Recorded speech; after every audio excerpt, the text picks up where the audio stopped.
अपना अमूल्य और कीमती समय यहाँ पर आपने दिया। विद्यालय परिवार की तरफ से आप सभी का हार्दिक स्वागत, अभिनंदन। आप सभी को 77वें गणतंत्र दिवस की हार्दिक शुभकामनाएं। आज गणतंत्र दिवस हम क्यों मनाते हैं? क्योंकि आज ही के दिन 26 जनवरी 1950 के दिन हमारा संविधान लागू हुआ था। वह संविधान जो हमें अपने कर्तव्यों को बताता है, अपने अधिकारों को बताता है। इसी बीच में एक शहीद की कविता मैं आपको सुनाना चाहता हूँ। एक फौजी के घर की कहानी मैं आपको बता रहा हूँ। जो शहीद हो जाते हैं फौजी, जब उनके घर की स्थिति क्या रहती है, उनके बच्चे क्या सोचते हैं। एक 8 साल का बच्चा जिसे जो हमेशा देखता है कि उसके पिताजी होली पर आते हैं, दीपावली पर आते हैं, रक्षाबंधन पर आते हैं। आपको पता है फौजी लोग बड़े बड़े जो त्यौहार हैं उन्हीं पर आते हैं।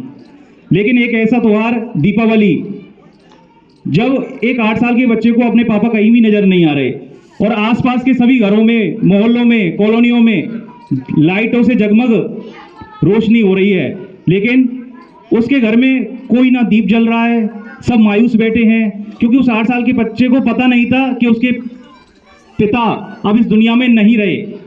तो इस 8 साल के बच्चे की जो व्यथा है वो मैं आप सभी के साथ में साझा करना चाहता हूँ। वो 8 साल का बेटा क्या कह रहा है? चारों तरफ उजाला पर अंधेरी रात थी, चारों तरफ उजाला पर अंधेरी रात थी, जब वो हुआ शहीद उन दिनों की बात थी, जब वो हुआ शहीद उन दिनों की बात थी। आंगन में बैठा बेटा माँ से पूछे बार बार, दीपावली पे क्यों ना आए पापा अब की बार, दीपावली पे क्यों ना आए पापा अब की बार। बेटा बार बार में माँ से पूछ रहा है, लेकिन माँ मायूस बैठी है अपने पति के वियोग में। अब उसके पति इस दुनिया में जिंदा नहीं है, वो देश की रक्षा के लिए शहीद हो चुके हैं। तो बार बार में बच्चा अपनी माँ को देख रहा है, लेकिन वो समझ नहीं रहा क्या चल रहा है घर में। बेटा अपनी माँ से क्या कहता है, सभी ध्यान से सुनेंगे। माँ क्यों ना तूने आज भी बिंदिया लगाई है, माँ क्यों ना तूने आज भी बिंदिया लगाई है दोनों हाथ खाली ना मेहंदी रचाई है दोनों हाथ खाली ना मेहंदी रचाई है। बिछिया भी नहीं पाँव में बिखरे से बाल हैं, बिछिया भी नहीं पाँव में बिखरे से बाल हैं। लगती थी कितनी प्यारी अब ये कैसा हाल है, लगती थी कितनी प्यारी अब ये कैसा हाल है। कुमकुम के बिना सोना सा लगता है श्रृंगार, दीपावली पे क्यों ना आए पापा अब की बार, दीपावली पे क्यों ना आए पापा अब की बार। बेटा परेशान हो जाता है, वो बार बार अपनी मम्मी को झकझोर कर रहा है, उन्हें बोल रहा है, लेकिन माँ कुछ भी नहीं बोल रही। तो बेटा परेशान हो जाता है और बाहर खेलने चला जाता है घर से बाहर, और वहाँ देखता है दीपावली पे उनके मित्रों के पिताओं के द्वारा जो उपहार लाए जाते हैं घरों में, वो देखता है। वो बच्चे आपस में, उसके मित्र कहते हैं, दोस्त कहते हैं कि मेरे पापा ये लाए, मेरे पापा कपड़े लाए, मेरे पापा मिठाई लाए, मेरे पापा जूते लाए। जब खेलता है वो सारी चीज़ें घर पे आके बोलता है माँ से, क्योंकि उसके पापा तो आए ही नहीं है। तो वो घर पे आके क्या कहता है अपनी माँ से, किसी के पापा उसको नए कपड़े लाए हैं, किसी के पापा उसको नए कपड़े लाए हैं, मिठाइयाँ साथ में फटाके लाए हैं, मिठाइयाँ साथ में फटाके लाए हैं। वो भी तो नए शूज पहन खेलने आया, वो भी तो नए शूज पहन खेलने आया।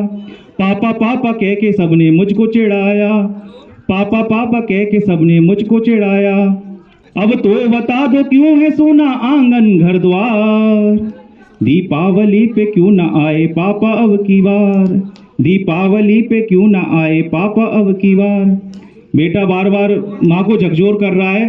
पुनः बेटा क्या कहता है, उसे कुछ भी ना तो दिखाई दे रहा है कि भाई ना तो मिठाई बन रही है घर पे। ये फौजी के घर की स्थिति बता रहा हूं मैं आपको, क्या होता है जब शहीद हो जाते हैं। 2 दिन हुए हैं तूने कहानी ना सुनाई, 2 दिन हुए हैं तूने कहानी ना सुनाई, हर बार की तरह न तूने खीर बनाई। आने दो पापा से मैं सारी बात कहूँगा, तुमसे न बोलूँगा ना तुम्हारी मैं सुनूंगा। ऐसा क्या हुआ कि बताने से है इनकार, दीपावली पे क्यों ना आए पापा अब की बार, दीपावली पे क्यों ना आए पापा अब की बार।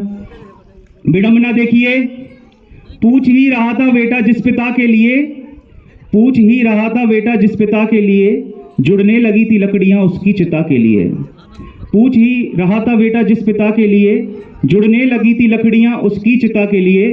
पूछते पूछते वह हो गया निराश, पूछते पूछते वह हो गया निराश, जिस वक्त आंगन में आई उसके पिता की लाश। बेटा उस लाश को देखता है, पुनः अपनी माँ को देखता है, फिर माँ को देखता है, फिर लाश को देखता है। तो बेटा समझ जाता है कि मेरे पापा इस दुनिया में नहीं रहे। तो माँ से क्या कहता है, अंतिम बंद कविता का, मत हो उदास माँ मुझे जवाब मिल गया, मत हो उदास माँ मुझे जवाब मिल गया, मकसद मिला जीने का ख्वाब मिल गया, पापा का जो काम रह गया है अधूरा, लड़ करके देश के लिए करूंगा मैं पूरा, आशीर्वाद दो मकाम पूरा हो इस बार, दीपावली पे क्यों ना आए पापा अब की बार, दीपावली पे क्यों ना आए पापा अब की बार। धन्यवाद।